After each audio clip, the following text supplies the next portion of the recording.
तो good morning, सत श्री अकाल, नमस्कार, नादाब। जी हाँ, दोस्तों आपके सीए हेमंत भैया आपके साथ आ गए हैं, आपको सीए फाउंडेशन इकोनॉमिक्स में हेल्प करने के लिए। चलिए यहाँ पे अपना मार्क्स सिक्योर करते हैं। सबसे पहला चैप्टर हम लोग जो कवर करने वाले हैं, वो है कंज्यूमर बिहेवियर। इसमें करने के पहले ध्यान से सुनो बेटा इकोनॉमिक्स। आता है आपका एमसीक्यू, तो आपको यहाँ पे 2 चीज़ चाहिए, conceptual plus with in the line भी स्टडी मटेरियल से क्वेश्चन पूछता है। तो अपने को सब कवर करना है, इसलिए जो भी हम आपके नोट्स मेंटेन किए हैं, वो बुक को पूरा कवर किया है। ये करने के बाद आपको बुक में जाने की ज़रूरत नहीं है। बस आप इसको कर लो, आपका हो गया। सुनो, अब सबसे पहले क्या होता है? Theory of consumer behaviour. अच्छा, एक चीज़ और आपके लिए एक गिफ्ट है, जो कि आपको वीडियो के अंत में पता चलेगा। आपके लिए सारा क्वेश्चन बैंक प्रिपेयर किया गया है, study material, RTP plus MTP, वो भी चैप्टर वाइज़। ये आपको कहाँ मिलेगा, ये आप जानेंगे वीडियो के अंत में। तो ध्यान से सुनना, ध्यान से देखना, लास्ट में आपको वो गिफ्ट मिलेगा, ठीक है? वो भी फ्री ऑफ कॉस्ट। तो सुनो, CA foundation theory of consumer behaviour. भैया consumer equilibrium, consumer behaviour. Consumer आपको क्या बोलता है भैया? कंज्यूमर कैसे एक्ट करता है?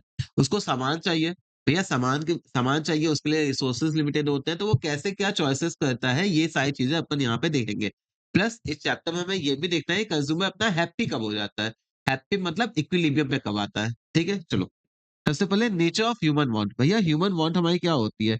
ह्यूमन वांट का मतलब क्या होता है भैया? हमारी विश हो गई, डिजायर हो गया या मोटिव हो गया, जो कि हमें सामान चाहिए होता है, जिससे हमें क्या मिलता है? मज्जा। मज्जा का मतलब हो गया सेटिस्फैक्शन, ठीक है? फिर वांट अराइज क्यों होता है? फिजिकल नीड की वजह से, साइकोलॉजिकल नीड की वजह से, या सोशल फैक्टर की वजह से। फिजिकल नीड, भैया चोट लगी है, दवा चाहिए। साइकोलॉजिकल नीड, बोर हुए हैं, मूवी देखना है। सोशल नीड का मतलब हो गया भैया, अगर हम कहीं ग्रुप में जाते हैं, किन्हीं के साथ उठते बैठते हैं, तो हमें चाहिए ना कि भैया ऐसे कपड़े पहनना है, ऐसा बिहेव करना है, कम से कम वॉचेस होनी चाहिए हाथ में, वो वाली चीज़, ठीक है? आगे, ह्यूमन वांट की कैरेक्टरिस्टिक्स क्या होती है भैया? देखो, फर्स्ट ऑफ ऑल वो अनलिमिटेड होती है, लेकिन उसको पूरा करने के लिए रिसोर्सेज क्या होते हैं? लिमिटेड। तो सारी वांट्स साथ में एक साथ सैटिस्फाई नहीं हो सकती। देन दूसरा, डिफरेंस इन इंटेंसिटी। भैया आप ही सोचो ना, मान लीजिए अभी ये हम आईपैड का यूज़ कर रहे हैं, हमें ये वाला जो पेन है, ये हमें चाहिए। अभी हमें अर्जेंट है ना, इसके बिना तो ये काम नहीं होगा। लेकिन अगर मान लो हम कहीं घूमने गए हैं, आराम से एन्जॉय कर रहे हैं, वहाँ पे इसकी इस इतनी इंटेंसिटी है क्या? नहीं है। तो भैया क्या होता है? Different in intensity person to person depend कर सकता है, या टाइम टू टाइम डिपेंड करता है सेम पर्सन पे, ठीक है? आगे, utility depends on the intensity of want. भैया अगर प्यास नहीं लगी है, उस समय पानी मिलाओ तो खास मज़ा आएगा नहीं। प्यास लगा है, बहुत कस के लगा है, फिर पानी पी लिया तब तो मज़ा आया ना। तो भैया कितना सैटिस्फैक्शन मिलेगा, वो इस पे डिपेंड करता है कि हमें कितनी इंटेंसिटी है, कितना जोर की प्यास लगी है, ठीक है? जनरल फैक्टर में, जनरल टर्म में इकोनॉमिक्स को क्या बोलते हैं? इकोनॉमिक्स में मतलब यूटिलिटी इज सैटिस्फैक्शन। जबकि हम यहाँ जाते हैं इकोनॉमिक्स में क्या बोलते हैं? Want satisfying power of a commodity को हम क्या बोलते हैं? इकोनॉमिक्स। ये सब एमसीक्यू के लिए ध्यान रखना, ठीक है? चलो आगे। Each one is satiable. हम ये अज्यूम करते हैं कि भैया कोई भी चीज का अगर तुम्हें नीड है ना, तो उसको सेटिस्फाई किया जा सकता है, ठीक है? Competitive, resources limited. भैया देखो, जो आपस में वांट होती है ना, वो आपस में compete करती है। नहीं, हम जाएंगे, मेरा नंबर, क्यों? क्योंकि उसको पूरा करने के लिए जो रिसोर्सेज होती है, वो तो लिमिटेड होती है ना। हाँ, सब कुछ तो बना नहीं सकते, तो आपस में ये compete करती रहती है वांट। कॉम्प्लीमेंट्री। अब देखो क्या होता है, जैसे आप सुनो, आप चाय पत्ती लेके आए, ठीक है? अब भैया चाय पत्ती को सादा खाओगे? नहीं ना, दूध के साथ मिलाओगे तब तो चाय मिलेगा, चाय बनेगा। तो यहाँ पे क्या होता है, कुछ बहुत कॉम्प्लीमेंट्री होती है, उसको हम अकेले यूज़ ही नहीं कर सकते। तो वो क्या होता है, some can only be satisfied by using more than one goods या बंडल ऑफ गुड्स। आगे, अब देखो, जो हमारी वांट होती है, हम अलग-अलग तरीके से सैटिस्फाई कर सकते हैं। मान लो हमें भूख लगा है, तो हम ये भी खा सकते हैं, वो भी खा सकते हैं। मान लो अगर बोर हो रहे हैं, तो हम एक्सरसाइज भी कर सकते हैं, मूवी भी देख सकते हैं, ठीक है? तो वांट को हम किसी भी अलग-अलग तरीके से सैटिस्फाई कर सकते हैं। फिर सब्जेक्टिव एंड रिलेटिव। भैया देखो, ये पर्सन टू पर्सन डिपेंड करता है। ज़रूरी नहीं है कि हमारी जो वांट है, वही इंटेंसिटी, वही वांट दूसरे पर्सन की भी होगी। जैसे एज़ अ टीचर, मान लो मेरी वांट अलग है, एज़ अ स्टूडेंट आपकी वांट अलग है, ठीक है? सबकी सेम तो नहीं होती ना, तो वांट क्या होता है? सब्जेक्टिव होता है, पर्सन टू पर्सन वैरी करता है। वैरी विद टाइम, अभी हम लोग ने कवर किया कि भैया वैरी विद टाइम, आप ही ऐसे समझो कि हमें जो शादी है, शादी के लिए मान लो हमें पंडित चाहिए, ठीक है? अब भैया शादी है तो पंडित जी आएँगे तब तो काम होगा। शादी का 1 महीना हो गया, पंडित जी का क्या करेंगे? तो भैया हमें तो पर्सन टू पर्सन मतलब टाइम टू टाइम हुआ ना, इस समय ये चीज़ नहीं मिला। देखो, आप क्या होता है, आप एग्ज़ाम के पहले आपको बुक चाहिए ना, एग्ज़ाम के बाद बुक मिल गई तो उसका क्या करोगे? ठीक है? तो भैया टाइम टू टाइम हमारी हमारी जो वांट होती है वो वेरी करती है।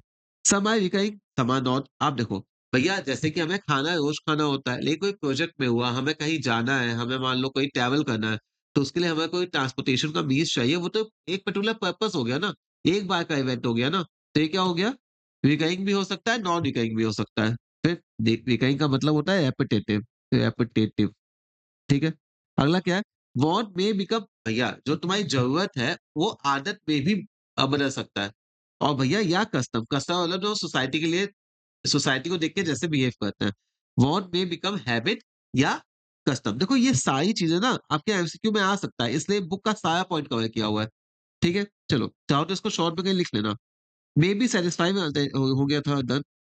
देखो, इफेक्टेड बाय, अब भैया जो हमारी वांट है वो इफेक्ट किससे होती है? हमारी इनकम से। भैया कई बार ऐसा होता है कि अफोर्ड नहीं कर सकते तो हमें मनी नहीं है, नहीं लेंगे। फिर टेस्ट, भैया मन नहीं है। फैशन, मार्केट में क्या चल रहा है? भैया एडवर्टाइज़मेंट, भैया बार-बार दिखाया है कि सीमेंट में जाना है और चलो वही सीमेंट लगाते हैं। सोशल नॉर्म्स या कस्टम, सोसाइटी कैसा बिहेव करती है हमें भी वैसे कई बार करना पड़ता है। अराइज़ ऑफ मल्टीपल कॉज़, अभी हो गया था psychological, physical, social. Utility is psychological concept. देखो यूटिलिटी का होता है बेटा मतलब मज़ा। कि भैया तुम्हें मज़ा आ गया, हाँ भैया अब अच्छा लगा। तो ये एक साइकोलॉजिकल कॉन्सेप्ट होता है डिफरेंट फ्रॉम यूज़फुलनेस। आप इसको देखो बेटा, कि क्या होता है, आपने 2 बोतल वोडका चढ़ा लिया, क्या फ़ायदा हुआ? नहीं ना हुआ। तौबा-तौबा, ये सब नहीं करना। फ़ायदा नहीं हुआ, लेकिन मज़ा तो आया ना, तभी तो लोग करते हैं। तो यूटिलिटी अलग होता है और यूज़फुलनेस या वेल-बीइंग अलग होता है, ठीक है? ज़रूरी नहीं कि जो हार्मफुल चीज़ है, वो भी आपको सैटिस्फैक्शन तो देती ही है। ठीक है? लेकिन क्या होता है, वो हार्मफुल है, लेकिन उसकी यूटिलिटी होती है, ठीक है? तो ये दोनों अलग चीज़ होता है। एथिकल वैल्यूज़ और मोरल अलग हो गया। आगे, क्लासिफिकेशन ऑफ वांट, देखो ये स्टार मार्क कर लेते हैं, इससे एमसीक्यू में आ जाता है। तो भैया क्लासिफिकेशन ऑफ वांट करते हैं तो इसमें क्या होता है, सबसे पहले नेसेसिटी। नेसेसिटी में क्या होता है, एसेंशियल फॉर लिविंग, ये ऐसी चीज़ होती है जो कि लिविंग के लिए एसेंशियल है। अब देखो इसमें भी ना बुक में आपको 2-3 पोर्शन में क्लासिफाई किया है। क्या-क्या किया है देखते हैं। सबसे पहले आपका किया है फॉर लाइफ और एक्जिस्टेंस, ये क्या होता है? भैया मिनिमम फिजियोलॉजिकल नीड, मतलब रोटी, कपड़ा, मकान। रोटी, कपड़ा, मकान, भैया इतना चाहिए। दूसरा क्या होता है? एफिशिएंसी के लिए। भैया मोर देन नेसेसिटी, नेसेसिटी से तो ज़्यादा हो गया, लेकिन क्या होता है एक अच्छा खाना मिल जाए, भैया खाना तो केवल बेकार खाना बेस्वाद भी मिल सकता है। यहाँ पे अच्छा खाना मिल जाए, ठीक-ठाक कपड़े मिल जाएँ, ताकि हम एफिशिएंटली काम कर सकें, ठीक है? कंफर्टेबल ड्वेलिंग हो जाए, मतलब जगह-वगह सही मिले रहने के लिए।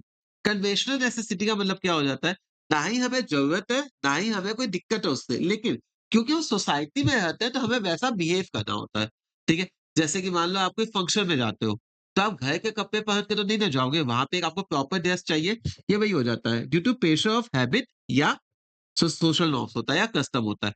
हैबिट वाला वही आ गया ना, करना नहीं, तब-तब। ये क्या हो गया, सबसे पहले नेसेसिटी, दूसरा क्या होता है हमारा कम्फर्ट। नेसेसिटी से लेस अर्जेंट होता है, जैसे भैया स्वादिष्ट खाना मिल जाए, बहुत अच्छा घर मिल जाए, वैसी चीज़ें हो गई, ठीक है?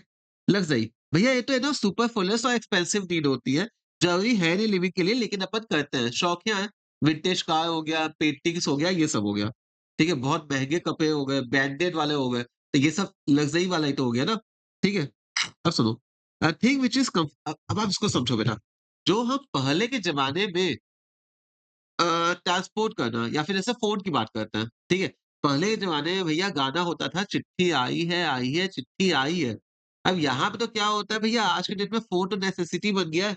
तो कहने का मतलब है कि भैया कम्फ़र्ट या लग्ज़री जो एक पर्सन था, एक समय पे, एक पर्सन के लिए जो एक समय पे कम्फ़र्ट या नेसेसिटी था, वही चीज़ आज के मतलब लग्ज़री था, वही चीज़ आज दूसरे पर्सन के लिए या दूसरे टाइम पे वो क्या बन जाता है, नेसेसिटी। आप इसको सोचो ना। जैसे मान लो जो फ़ोन वगैरह भी अफ़ोर्ड नहीं कर पाते हैं बेटा ऐसे लोग भी हैं, उनके लिए तो भैया लग्ज़री हो गया, ठीक है? लेकिन अपने लिए वही क्या हो गया, नेसेसिटी हो गया, उसके बिना तो काम नहीं होगा। और एक समय था जब भैया पंखा, पंखे के लिए राजा-महाराजा के लिए ऐसे दासियाँ करती थी, पंखा देती थी। आज के लिए भैया पंखा, कूलर ना हो तो आप ऑपरेट नहीं कर पाओगे या एसी, ठीक है? तो यहाँ पे क्या होता है आपको समझ में आया? एक पर्सन के लिए जो कभी लग्ज़री था या कंफर्टेबल था वो किसी के लिए नेसेसिटी हो सकता है या एक टाइम पे जो कंफर्ट था या लग्ज़री था वो आज के लिए क्या हो सकता है? नेसेसिटी हो सकता है। क्लियर? आगे, luxury of the past have become the comfort और नेसेसिटी ऑफ द फ्यूचर। ठीक है, चलो डन। अब देखिए यहाँ पे हम लोग कुछ ये यूटिलिटी का कॉन्सेप्ट करने वाले हैं। अच्छे से समझाया है बुक में इतना एक्सप्लेन नहीं किया है। लेकिन कॉन्सेप्ट के लिए अपने को चाहिए तो यहाँ पे देखते हैं। देखो क्या होता है ना। अच्छा, पहली चीज़ ये जो आप यहाँ पे करते हो ना ये सीखना अच्छे से, ये हर जगह काम आता है। अभी यूटिलिटी के चैप्टर में चल रहा है, प्रोडक्ट में भी सेम कॉन्सेप्ट चलता है, कॉस्ट में भी सेम कॉन्सेप्ट चलता है टीपी, एपी एमपी, कॉस्ट में टीसी, एमसी, एसी तो यहाँ पे ध्यान से समझना। देखो बेटा टोटल का मतलब ही क्या होता है पहला, दोनों, तीनों। भैया एक पहला, फिर दोनों, फिर तीनों। जबकि मार्जिनल का मतलब क्या होता है 1 एक्स्ट्रा। मार्जिनल का मतलब ही क्या होता है 1 एक्स्ट्रा। मतलब पहला, फिर दूसरा, फिर तीसरा। क्लियर हुआ? टोटल में हम दोनों तीनों को लेते हैं, जबकि मार्जिनल में उस इंडिविजुअल की बात करते हैं। क्लियर हुआ आपको? एवरेज का मतलब होता है मोटा-मोटी, भैया ऑन एन एवरेज कैसे आया, ठीक है? ये दिखा? पहला, दूसरा, तीसरा। यहाँ पे आई होप सो आपको अंतर दिख रहा होगा इन दोनों में। द दोनों, तीनों, दूसरा, तीसरा। यहाँ पे आता है। देखो अब हमने एक एग्ज़ाम्पल ड्राफ्ट किया है भैया टोटल दिया है 10, 18, 23, 25, 25, 23 अब एमयू दिया है 10, 8, 5, 2, 0, -2 कैसा है पहले देखते हैं। मान लो आपको एमयू दिया है, आपको ये निकालना है। क्या बोले? एमयू दिया है, आपको ये निकालना है। तो बेटा यहाँ पे अगर हम जाते हैं तो क्या होगा? देखो, भैया मैंने आपको बोला कि टीयू होता है क्या है? टोटल। टीयू का मतलब ही क्या होता है?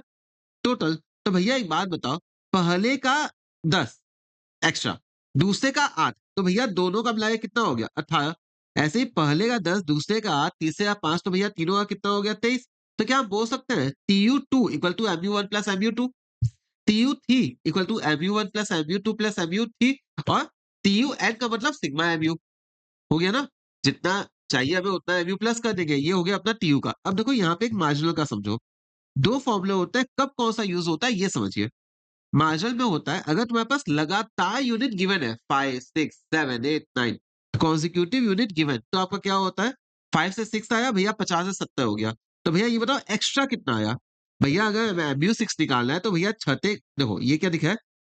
ऑल 6 ये दिखाया है, ऑल 6 ये दिखाया है, ऑल 5 तो टोटल 6 में से टोटल 5 माइनस कर देंगे तो हमें 6 का आ जाएगा। वही किया है। टोटल 6 में से टोटल 5 को माइनस किया है तो अपना क्या आ गया एमयू 6 ऐसे ही मान लो। अब देखो मान लो हमें दिया है 6 6 का टोटल मतलब दिया है ऑल 6 और क्या दिया है ऑल 10 भैया अगर ऑल 6 दिया है ऑल 10 दिया है 9 देता तो माइनस कर देते। तो यहाँ पे हमें देखना है भैया एक्स्ट्रा आया कितना 100 अब भैया कितने यूनिट के लिए 4 तो भैया 100 आया 4 के लिए तो मोर लेस एक के लिए कितना आया होगा 25 मार्जिन में तो एक एक्स्ट्रा निकालना होता है।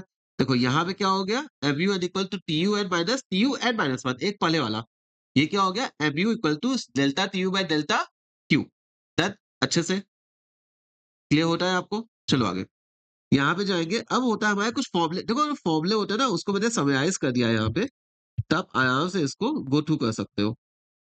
भैया फॉर्मूला क्या-क्या होता है चलो एक बार देख लेते हैं।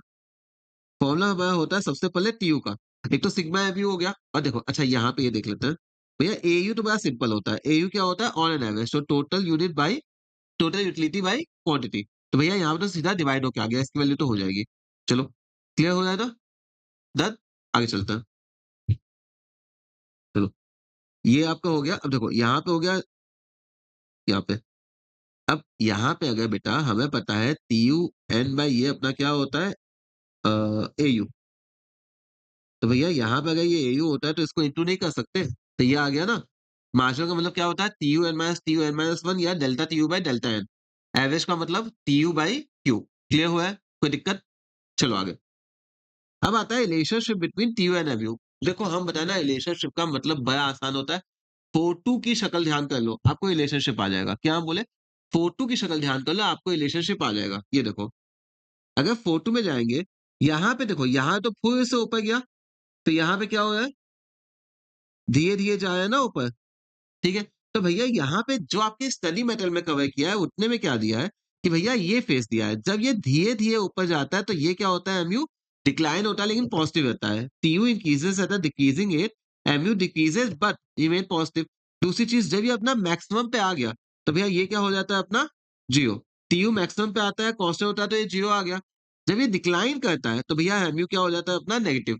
ठीक है? जब ये डिक्लाइन करता है, तो भैया ये क्या हो जाता है नेगेटिव। दूसरी चीज़ बेटा देखो इस पॉइंट को यहाँ पे लिखा नहीं है लेकिन इस पॉइंट को बोलते हैं point of inflection. Point of inflection. चलो, वैसे टीपी वगैरह में भी यूज़ होता है, तो इसके अब कंटेंट में नहीं कवर है तो जाने देते हैं। ठीक है? चलो, अपना ये हो गया। देन क्लियर हुआ रिलेशनशिप 3 क्या होती है?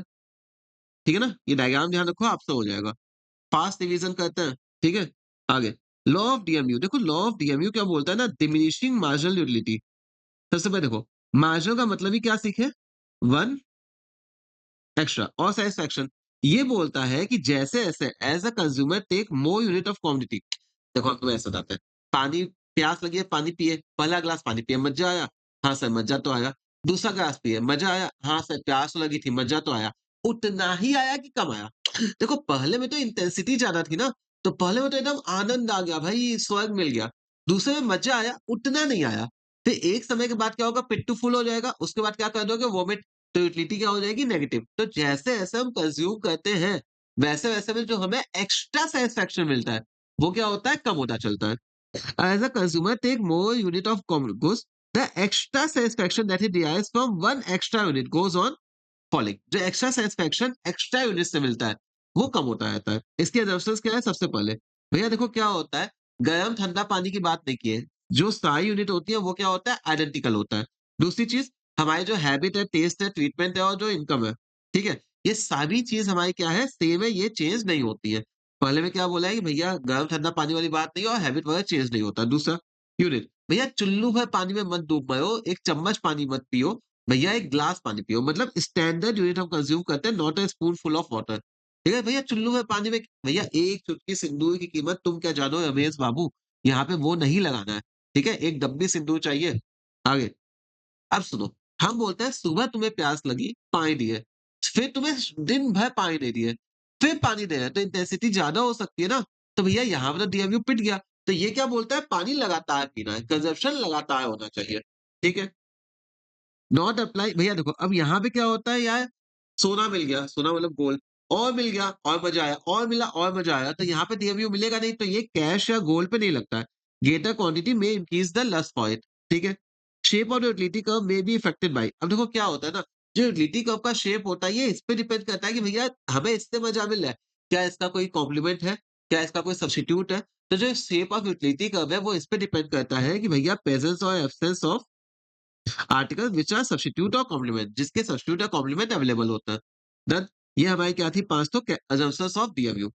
आगे, हाँ, तो बच्चों अब अपना अगला टॉपिक कौन-सा था? कंज्यूमर सरप्लस का, ठीक है? देखो तो चलो, कंज्यूमर सरप्लस में क्या होता है?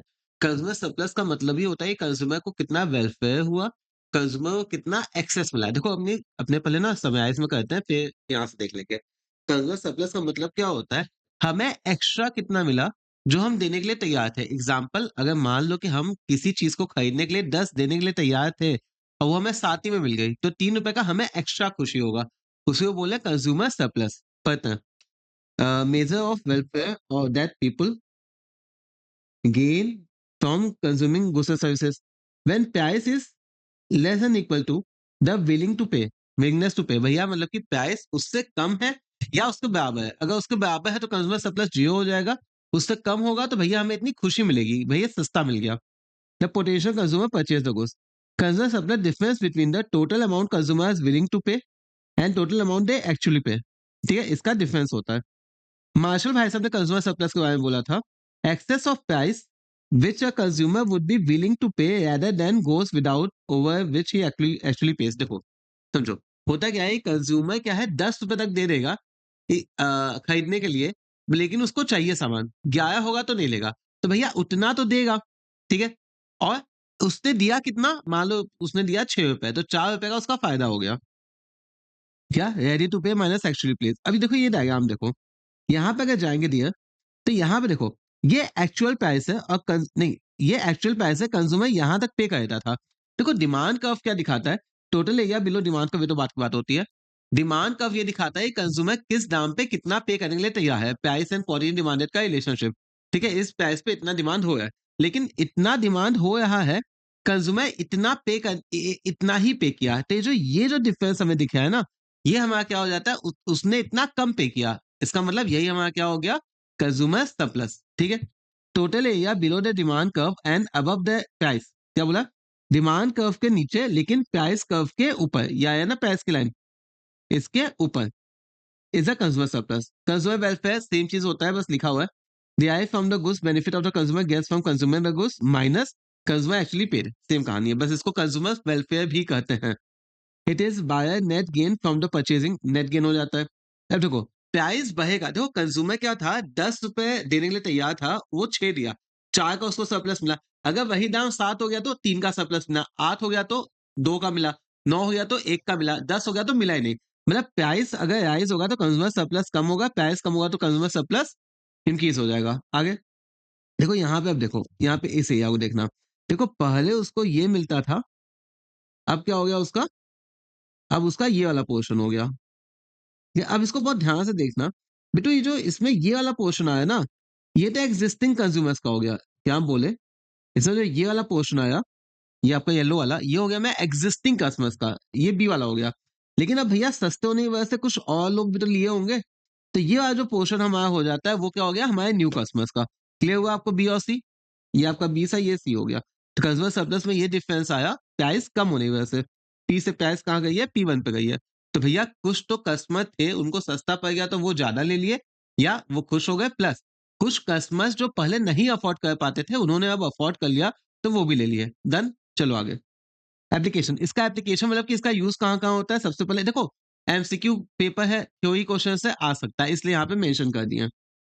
Important the business firm, difference segment, मतलब कि भैया बच्चों का है, बुड्ढों का है, मतलब बुजुर्गों का है, सॉरी बच्चों का है, बुजुर्गों, बुजुर्ग है, गर्ल्स है, बॉयज है, किस तरह के लोग हैं कस्टमर, और उनका कितना लास्ट सरप्लस नियरली, अगर उनको ज्यादा सरप्लस मिल रहा है, मतलब कि उनको, मतलब उनको ज्यादा सेटिस्फैक्शन मिल रहा है कंज्यूमर सरप्लस, तो वो क्या है, वो दोबारा आएंगे। ये बिजनेस को यहाँ काम आता है। बिजनेस मैनेजर को काम आता है प्राइस सेटल करने के लिए। क्यों, देखो एक तो क्या होता है different elasticity with in different market. भैया आप देखो हर एक मार्केट में कई तरीके के लोग होते हैं। कुछ लोग होते हैं कि अगर थोड़ा सा प्राइस बढ़ गया तो वो नहीं लेते हैं। कुछ लोग होते हैं अगर प्राइस बढ़ भी गया तो भी उनको कोई फर्क नहीं पड़ता, अच्छा चलो दे दो भैया। तो डिफरेंट कंज्यूमर्स की इलास्टिसिटी डिफरेंट होती है। Then willingness to pay higher prices for same product, भैया कुछ लोग ज्यादा प्राइस देने के लिए तैयार होते हैं। फर्म कैन प्रॉफिटेबिलिटी यूज, भैया इस केस में क्या होता है, क्योंकि जो कस्टमर ज्यादा पैसा दे देगा वो छोड़ के जाएगा नहीं, उसके लिए हम थोड़ा सा प्राइस डिस्क्रिमिनेशन कर सकते हैं। भैया इसका थोड़ा महंगा, वो होता है ना नॉर्मल प्रीमियम प्रोडक्ट, वैसे वाली। लास्ट स्केल इन्वेस्टमेंट डिसीजन, भैया देखो यहाँ पे अगर इन्वेस्टमेंट डिसीजन होता है, हमें लिखना होता है cost benefit analysis, extend to the consumer surplus which project में फेच, ये फेच, ठीक है। मतलब हमें ये देखना होता है इन्वेस्टमेंट डिसीजन में, हम कॉस्ट बेनिफिट एनालिसिस देखते हैं, जहां पे हम ये बेसिक देखते हैं कि भैया ये प्रोजेक्ट जब हम इसमें इन्वेस्ट करेंगे तो कितना हमें सरप्लस रिटर्न दे देगा। ठीक है, ठीक है, अगर ज्यादा सरप्लस देगा तो लोग ज्यादा पैसा देंगे, भाई ज्यादा इनकम हो जाएगी। आगे cost benefit benefit analysis, when the firm is considering rising prices, जब फर्म सोचता है कि भैया दाम बढ़ाना है।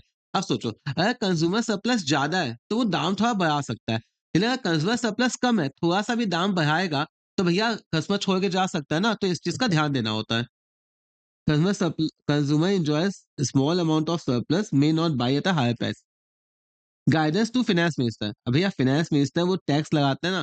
देखो ऑलरेडी दाम इतना चल रहा है, 10 हम देने के लिए तैयार हैं, 9 तो दाम चल लिया है, अगर उस पर टैक्स लग गया तो सामान क्या हो गया, महंगा। अगर महंगा हो गया तो फिर कंज्यूमर लेगा नहीं, तो फायदा नहीं हुआ ना, सामान बिकेगा ही नहीं। तो यहाँ पे क्या होता है, desirable to impose tax on commodity yield higher consumer surplus. भैया अगर कम कंज्यूमर सरप्लस है उस पर लगाएंगे तो कंज्यूमर खरीदना बंद कर देगा। अगर हायर हायर सरप्लस है तो लगा देंगे तो फिर कोई दिक्कत नहीं होगा, थोड़ा महंगा हो गया तो भी कंज्यूमर ले लेगा। ठीक है, लिमिटेशंस क्या होती है भैया, देखो can not be measure precisely, ये होता है ना कि भैया difficulty to measure MU marginality of different unit of commodity consume by a person. भैया इस पे इतना सेटिस्फैक्शन मिला, उस पे उतना मिला, उसमें उतना मिला, बोलना तो बड़ा आसान होता है, लेकिन हर एक पर्सन का अलग अलग यूनिट पे एमयू निकालना कोई मजाक थोड़ी है, तो पॉसिबल नहीं होता है। नेसेसरीज, अब देखो क्या होता है, जैसे मान लो तुम्हें अगर दवा चाहिए, ठीक है, एकदम इमरजेंसी वाली। अब मान लो दवा जब आपको पहली बार आपने खाया, तब तो यार गजब सेटिस्फैक्शन मिला ना, जान आ गई लिटरली। तो भैया वहां पे इनफाइनाइट हो जाता है मेरा सेटिस्फैक्शन, तो वहां पे भी ये कान पिट जाता है। ठीक है, तो ये भी नहीं लग पाएगा। Consumer supply DI form of commodity affected by, भैया अगर मान लो सब्स्टिट्यूट अवेलेबल है, ठीक है, महंगा कर दो हम चले जाएंगे, तो भैया उससे भी तो इफेक्ट होगा ना। No simple you to derive utility of, देखो अब जो पेस्टीज गुड्स होते हैं ना, उनकी सेटिस्फैक्शन कैसे निकालें। वहाँ तो भाई दिक्कत होती है, समय के साथ बढ़ता भी रहता है, डीएमयू भी वहाँ पे पिट जाता है। तो हमें यहाँ पे ये आसानी से नहीं निकलता है। ये सारे पॉइंट्स बस अगर एमसीक्यू में आएँगे तो आपको पता होना चाहिए, अच्छा ये बातें कहाँ है। Can not be measure in terms of MU in money. देखो, यहाँ पे एमयू को हम एक्चुअली मनी के टर्म में मेजर थोड़ी कर सकते हैं। यहाँ पे कंज्यूमर सरप्लस की भी दिक्कत हो जाएगी। Purchase is made and consumer stock देखो समझो, एमयू ऑफ मनी चेंज होता है। ये तो बोलता है भैया कांस्टेंट है जबकि होता नहीं है। मार्शल ने बोला है एमयू का होता है कांस्टेंट जबकि ये अनरियलिस्टिक बात होती है। एमयू ऑफ मनी चेंज होता है कब? तुम खर्चा किए। भैया पहले तुम्हारे पास 1 लाख रुपए था, अब मान लो 10 ही हज़ार बचा है, 1000 ही बचा है। तो भैया वो 1000 तुम्हारे लिए ज़्यादा वैल्यूएबल हो गया एज़ कंपेयर टू जो 1 लाख था। 1 लाख खर्चा करने पहले सोच नहीं रहे थे, 1000 रुपए खर्चा करने पहले सोचोगे, तो उसकी यूटिलिटी बढ़ गई ना। तो ये चेंज होता है, अगर तुम्हारे पास वो स्टॉक ऑफ मनी डिक्लाइन हो जाता है तो। ठीक? Only accepted if utility can be measure in terms of money. आज के डेट में माना जाता है भैया कि यूटिलिटी मनी के टर्म में मेजर नहीं हो पाती है, ठीक है? देखो तो आपके ना इतने टॉपिक्स हो गए, ये एक तरह से चैप्टर का पहला पार्ट कंप्लीट हो गया जो थ्योरेटिकल पोर्शन था, ठीक है? यहाँ पे कंज्यूमर सरप्लस वगैरह हमने सब कवर किया। अब हम लोग क्या करने वाले हैं, अब हम लोग कंज्यूमर इक्विलिब्रियम की तरफ बढ़ेंगे, ठीक है? चलो तो इसको स्टार्ट करते हैं।